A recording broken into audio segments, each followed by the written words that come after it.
ये रामचंद्र जी हैं। आगे क्या लिखा है? रामचंद्र पुलिस की गिरफ्त में। रामचंद्र यादव ई रिक्शा चलाकर पाल रहा है परिवार। बादली विधायक को अभद्र भाषा का प्रयोग कर धमकाने वाला रामचंद्र यादव सामान्य परिवार से है।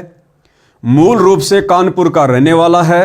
मौजूदा समय में यह कानपुर में ही ई रिक्शा चलाकर अपना परिवार पालता है। इसके 2 बच्चे हैं जो दिल्ली में पढ़ते हैं। भाई और बहनों, शिक्षा लेनी है हमने। शिक्षा, दुनिया का मार्ग और भक्ति मार्ग, इस मार्ग में रात और दिन का अंतर होता है। दुनिया को अपने भविष्य का ज्ञान नहीं है, दुनिया को अध्यात्म का ज्ञान नहीं है, दुनिया को मोक्ष का ज्ञान नहीं है। दुनिया केवल दुनियादारी को ही जानती है, पहचानती है, समझती है कि यदि हमारे पास में पैसा होगा, 4 लोग हमें जानते होंगे, तो समाज में हमारी इज्जत होगी, अच्छे से रहेंगे, खाएंगे, पिएंगे। जिसके पास अच्छा पैसा है, बढ़िया प्रॉपर्टी है, बस वो इंसान समझो उसने अपने जीवन को सफल कर लिया। लेकिन भाई और बहनों, अध्यात्म के अनुसार जिस व्यक्ति के पास में शास्त्र अनुकूल सत भक्ति नहीं है, जिस व्यक्ति ने तत्वदर्शी संत को अपना गुरु धारण नहीं किया है, वो व्यक्ति चाहे देश का प्रधानमंत्री क्यों ना है, वो अपने जीवन को नरक बना रहा है, अपने भविष्य को नरक बना रहा है। सतगुरु से उपदेश ना लेकर, सत भक्ति शुरू ना करके, आज भले कोई देश का प्रधानमंत्री है, बहुत बड़ा विधायक है, मंत्री है, अगले जन्म में वो लक 84 योनि में जाएगा, गधे, कुत्ते, सूअर के शरीर भोगेगा, तरह तरह के कष्ट, यातनाएं, पीड़ाओं का सामना करेगा, नरक में जाएगा। फिर कभी मनुष्य जन्म मिला, फिर ना जाने वो मंत्री रहे ना रहे, कैसा जीवन मिले। आज आप देख रहे हैं रोडों पर किस प्रकार से मनुष्य जन्म प्राप्त करके भी लोग सारा दिन दिए बाबा, दिए बाबा, 2 पैसे के लिए सारा दिन दुनिया का मुंह देखते रहते हैं। तो भाई और बहनों, भक्ति मार्ग और जगत का मार्ग, इसमें रात और दिन का अंतर है। तो यहां पर क्या लिखा गया है कि रामचंद्र यादव की 2 संतान हैं, एक लड़का है, एक लड़की है, क्योंकि दास तो पर्सनली जानता है, एक लड़का, एक लड़की।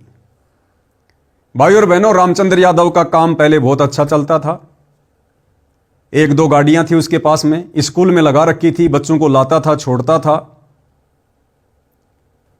और रामचंद्र यादव ने अपने बच्चों को यह सोचकर अच्छी शिक्षा देनी शुरू की, अच्छे प्राइवेट स्कूल में उनका दाखिला दिलवाया कि ये बच्चे बड़े होकर अच्छी नौकरी लगेंगे। और उन्होंने वैसा ही किया।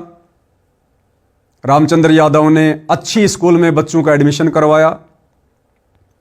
लेकिन जब मैं रामचंद्र दास के पास कानपुर कभी कभार जाता था, तो मैं ये भी सुना करता था कि बच्चों की फीस का जुगाड़ हो नहीं पा रहा है। रामचंद्र यादव की इनकम कम है, बच्चों की फीस ज्यादा है। तो दास ने उनको एक आध बार सलाह भी दी थी कि भगत जी, हम भक्ति मार्ग में हैं। आज हमें पता चल गया कि हमारा भविष्य किस चीज में है। आज हमें पता चल गया कि हमने करना क्या है। ये पढ़ाई तो हम असंख्यों जन्मों में पढ़ चुके हैं। ये आप और हमारा पहला मनुष्य जन्म नहीं है। हम असंख्यों मनुष्य जन्म प्राप्त कर चुके हैं। किसी जन्म में हम जज भी रह चुके हैं, देश के राजा भी रह चुके हैं, बड़े बड़े मंत्री और प्रधानमंत्री तक की भी हमने पदवियां प्राप्त की हैं। आज कहां है वो शिक्षा?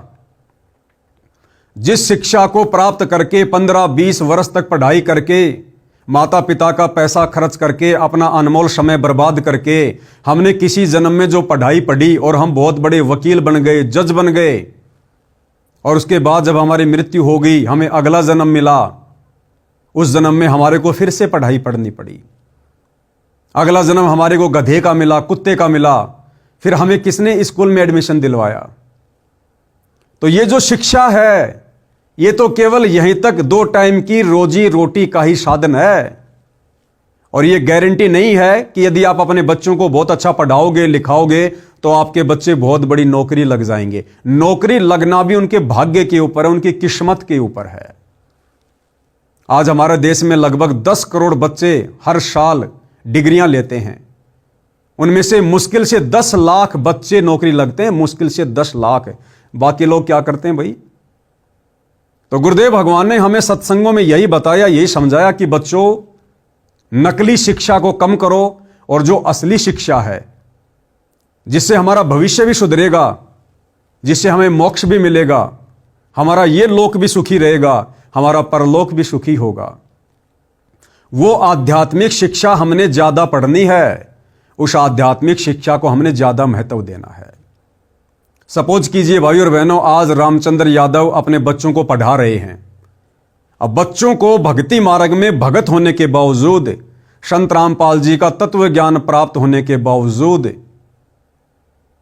यदि रामचंद्र यादव अपने बच्चों को नौकरी के लिए पढ़ा रहा है, अब कानपुर से बच्चों को स्पेशल दिल्ली में पढ़ाना मकसद जाहिर है नौकरी का। तो भाई और बहनों, ये हमारे ज्ञान की कमी है, हमने अभी भक्ति मार्ग को समझा नहीं है। विचार करो, रामचंद्र यादव अपने बच्चे को दिल्ली में पढ़ा रहा है, साल का कई लाखों रुपया अपने दोनों बच्चों के ऊपर लगा रहा है। सोचिए भाई और बहनों, रामचंद्र यादव का बच्चा या मेरा बच्चा, एज ए एग्जाम्पल दास दे रहा है, सोचिए रामचंद्र यादव का बच्चा कल को पढ़ लिख के और बहुत बड़ा कोई अधिकारी बन गया। अधिकारी बनने के 2 महीने बाद किसी बस दुर्घटना में या अन्य किसी कारण से, किसी बीमारी से, हार्ट अटैक से यदि रामचंद्र यादव के बच्चे की मृत्यु हो जाती है, तो विचार करो भाई और बहनों, क्या फायदा दिया उस शिक्षा ने, क्या फायदा दिया उस पढ़ाई लिखाई ने, क्या फायदा दिया उस नौकरी ने आपको, जिसके भविष्य के विषय में पता नहीं। क्या वो नौकरी, क्या वो पढ़ाई आपके बच्चे के जीवन को बचा सकती थी? क्या बच्चे के जीवन को बचाया?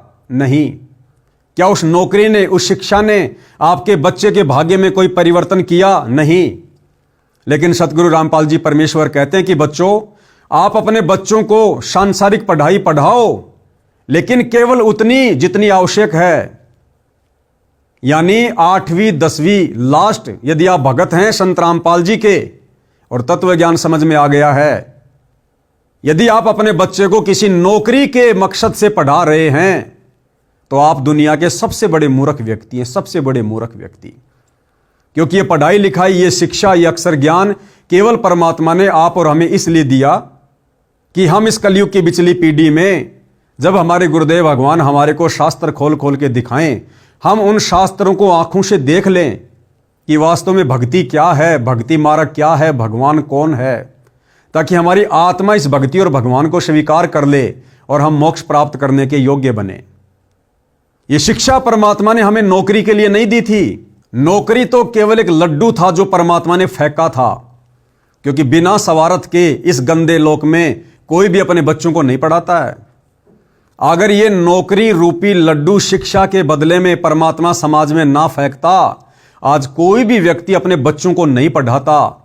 और यदि माता पिता अपने बच्चों को नहीं पढ़ाते, तो आज सतगुरु रामपाल जी कैसे शास्त्रों में लिखी सच्चाई अपनी आत्माओं को बताते, समझाते। तो नौकरी केवल एक लड्डू के रूप में परमात्मा ने समाज में फेंका, ताकि नौकरी के चक्कर में, नौकरी के लालच में ये माता पिता अपने बच्चों को पढ़ा दें, शिक्षित उनको करवा दें, और ये शिक्षा फिर सतगुरु रामपाल जी के काम आ जाए। और आप और हमने क्या किया भाई और बहनों, केवल नौकरी को माध्यम बनाकर ही बच्चों को पढ़ाना शुरू कर दिया, और दुनिया भर के सब्जेक्ट जो हमारे किसी मतलब के नहीं, बीरबल, अकबर, बाबर, हुमायूं, पानीपत की लड़ाई, फलानी लड़ाई, हमारे किसी मतलब की नहीं। आज वो टॉपिक हमारे किसी काम नहीं आ रहे हो। तो कहने का मतलब भाई और बहनों, यदि हम भगत हैं संत रामपाल जी के, तत्व ज्ञान समझ में आ रहा है, तो हमने अपने बच्चों को 8वीं 10वीं से ज्यादा नहीं पढ़ाना है। बच्चों को अक्षर ज्ञान हो जाए, थोड़ा बहुत व्यावहारिक ज्ञान हो जाए, बहुत है।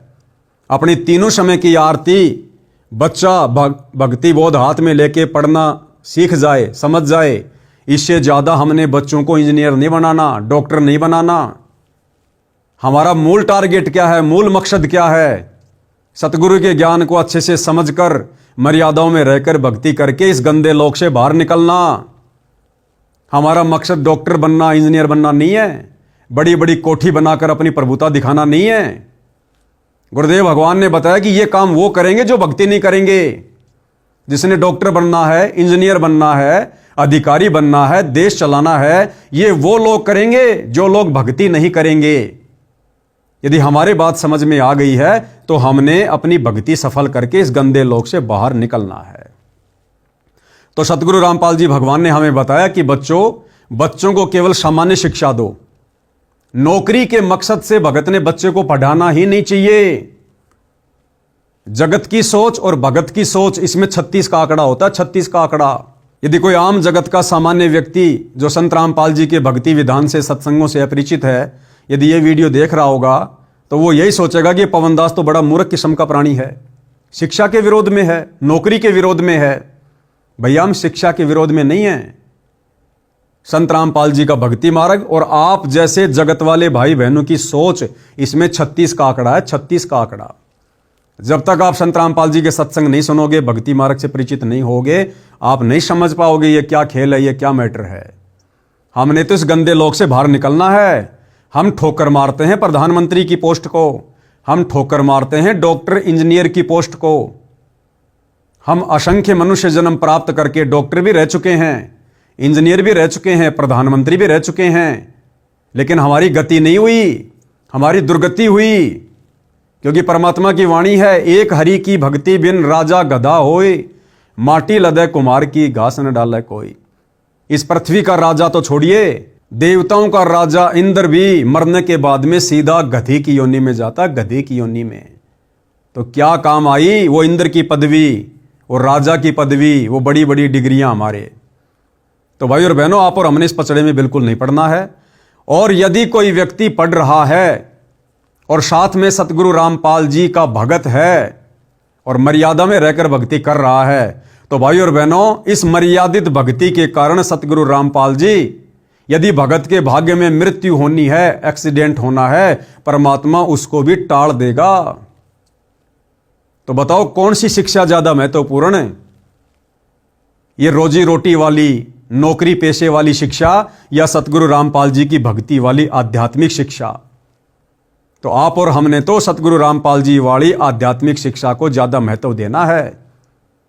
अब रामचंद्र यादव के दोनों बच्चे या अन्य बहुत सारे भगत भाई बहन होंगे जो सतगुरु रामपाल जी के भक्ति मार्ग को अच्छे से ना समझकर अपने बच्चों को किताबी कीड़ा बना के रखे हैं। दिन रात उनको कहते हैं पढ़ो पढ़ो पढ़ो, अच्छे नंबर लाओ, नौकरी लगो, नौकरी लगो। अब विचार करो भाई और बहनों, हमने करवाना क्या चाहिए था बच्चों से, हम करवा क्या रहे हैं। ये लास्ट का समय चल रहा है। सतगुरु रामपाल जी ज्यादा दिन के मेहमान नहीं है इस पृथ्वी लोक में।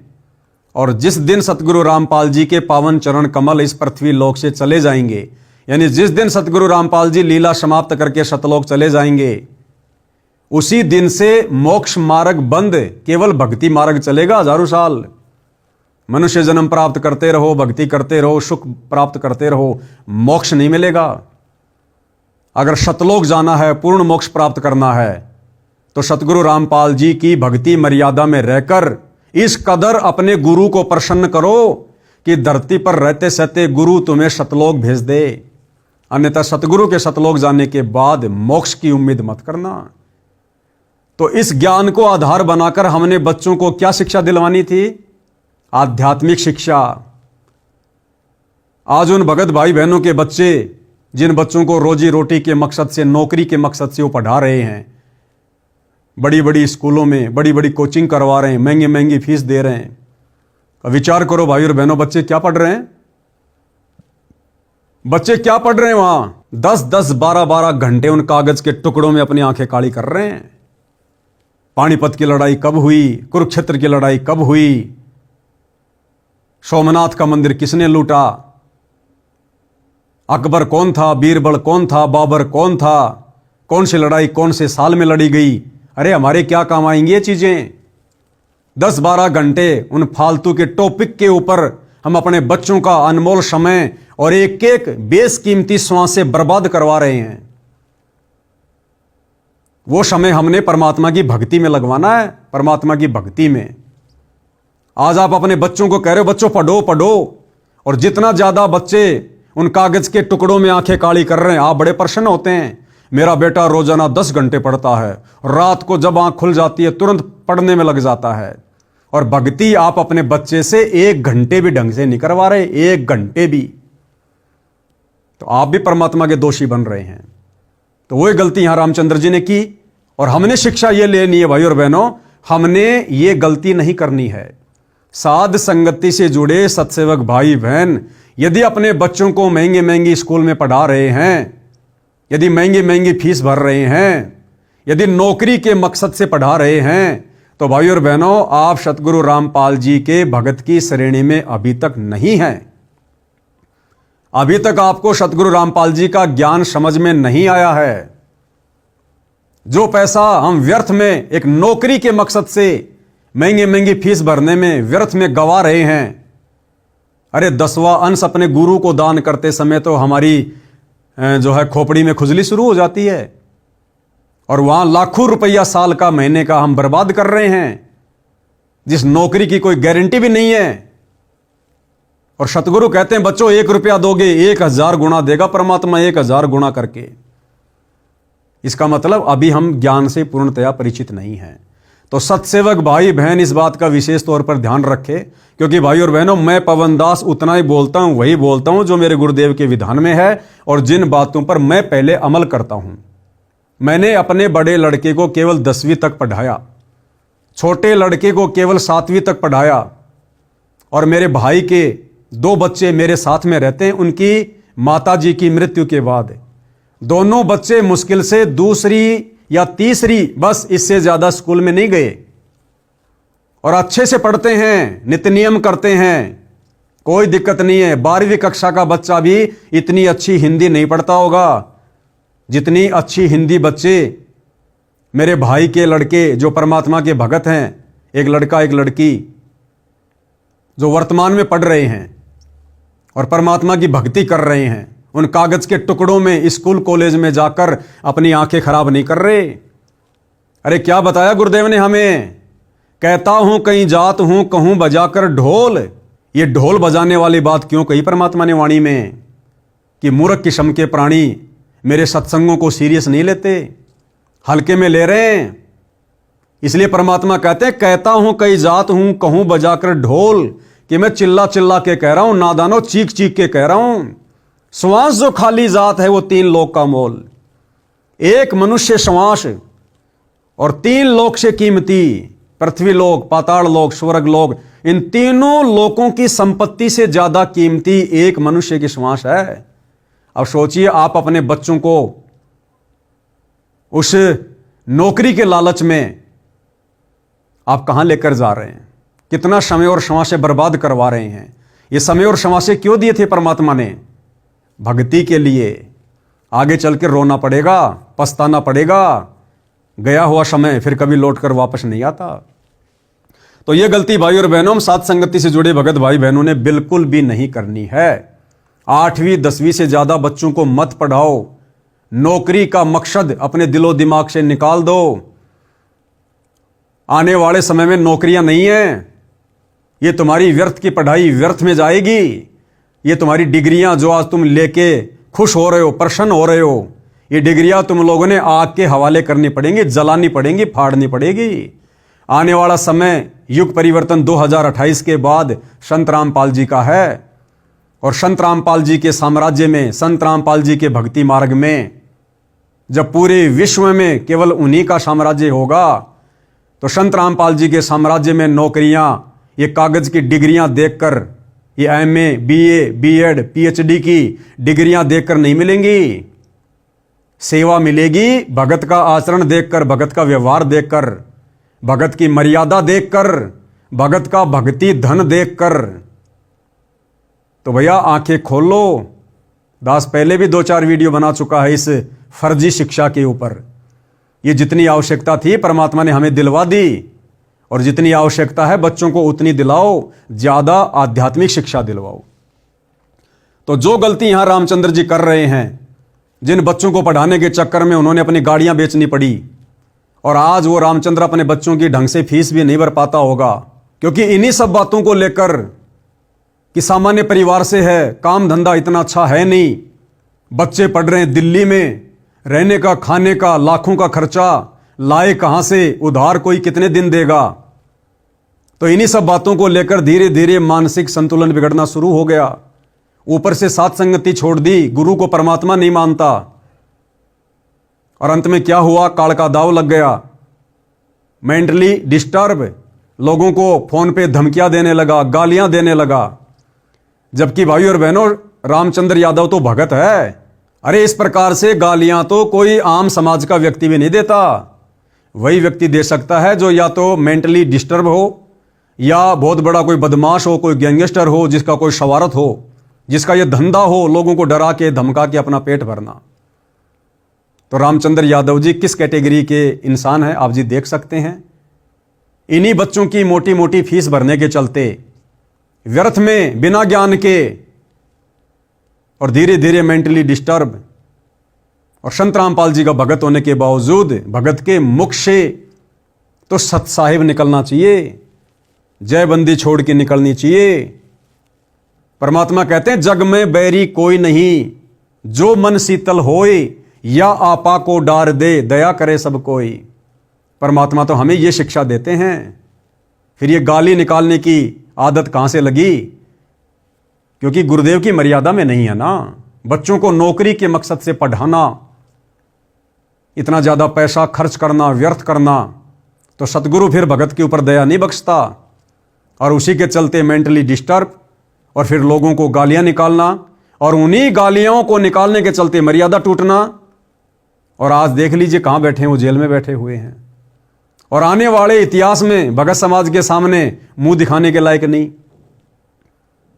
आने वाले समय में पता चलेगा कि रामचंद्र यादव जेल क्यों गया था, सतगुरु की सेवा में गया था या किसी और कारण से गया था, तो पता चलेगा कि मां बहन की गालियां निकालता था। क्या इज्जत रहेगी? क्या उसके बच्चों की इज्जत रहेगी? और रामचंद्र यादव के बच्चे बड़े बड़े हैं, लगभग 18-20 वर्ष के, एक लड़का एक लड़की। अब आप खुद ही विचार करो, एक तरफ तो रामचंद्र यादव अपने बच्चों को उच्च शिक्षा दे रहा है, लेकिन संस्कार, अरे संस्कार के बिना शिक्षा क्या काम की? और सरेआम रामचंद्र यादव सोशल मीडिया पर, अपने फेसबुक आईडी पर ऑडियो डाल रहा है मां बहन की गालियों वाली। क्या उसकी लड़की मोबाइल नहीं रखती होगी? क्या उसका लड़का मोबाइल नहीं रखता होगा? क्या उसकी लड़की वो गालियां नहीं सुनेगी? क्या उसका लड़का नहीं सुनता होगा? तो शिक्षा दे रहे हो लेकिन संस्कार नहीं दे रहे, क्या फायदा फिर उस शिक्षा का? तो यहां पर भाई और बहनों, टोटल जो ये दाव लगा है काल का, क्यों लगा है? सतगुरु की मर्यादाओं में ना रहने के कारण, सतगुरु के ज्ञान को अच्छे से ना समझकर, और इस भक्ति मार्ग पर अपनी मनमानियां करने के चलते। तो भाई सत्सेवक भाई बहनों ने बिल्कुल भी भूलकर भी ऐसी गलती नहीं करनी है। इस प्रकार की घटनाओं के माध्यम से केवल हमने शिक्षा लेनी है, शिक्षा, केवल शिक्षा। इसके 2 बच्चे हैं जो दिल्ली में पढ़ते हैं, बताते हैं कि पहले इसके पास 3 गाड़ियां थी। देखो क्या लिख रहा है, पहले इसके पास 3 गाड़ियां थी जो इसने बेच दी। क्यों बेच दी भाई? केवल बच्चों को पढ़ाने के लिए, केवल बच्चों को पढ़ाने के लिए, शिक्षा दिलाने के लिए। जिस शिक्षा में यह कन्फर्म नहीं है कि नौकरी लगेगी, जिस शिक्षा में यह कन्फर्म नहीं है कि बच्चा कितनी लंबी उम्र जिएगा। अरे भविष्य का पता है क्या? 1 सेकंड का नहीं पता आगे का। फिर क्यों हम व्यर्थ में बच्चों का दिमाग खराब कर रहे हैं?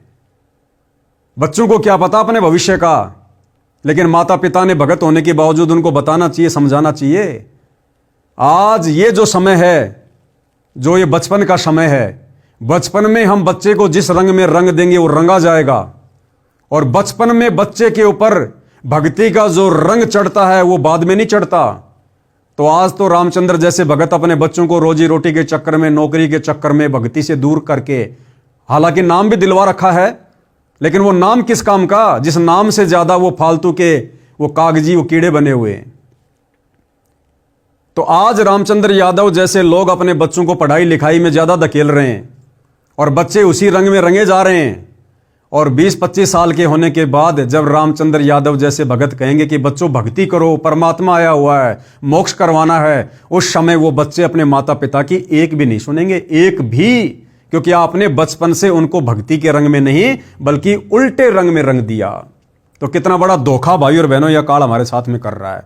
तो 3-3 गाड़ियां थी इनके पास में, वो गाड़ियां भी इन्होंने बच्चों की फीस भरने के चक्कर में बेच दी।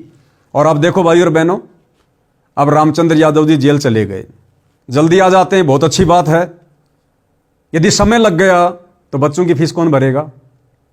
कौन भरेगा बताइए? या तो रामचंद्र यादव के जो घर से हैं, जो बहन जी हैं, या तो अपना सोना बेचो, चांदी बेचो, या उनका जो मकान है वो मकान बेचो। अगर रामचंद्र यादव साल 6 महीने जेल में रह जाते हैं, सपोज करो, उधर बच्चों को तो फीस चाहिएगी ना, बच्चों को तो रहने खाने का खर्चा चाहिएगा ना। वो बेचारी अकेली औरत कहां से लाएगी? भक्ति में आने के बाद रिश्तेदार हमारा कोई सहयोग जो है वो करते नहीं है। भगत समाज में लोग आपको पसंद करते नहीं, क्योंकि आपने सबको मां बहन की गालियां दे रखी हैं। अब वो अकेली औरत इतना खर्चा कहां से उठाएगी? या तो मकान बेचो या अपने जेवरात बेचो, तो क्या फायदा इस शिक्षा का? तो भाई और बहनों, आप और हमने शिक्षा लेकर आगे बढ़ना है।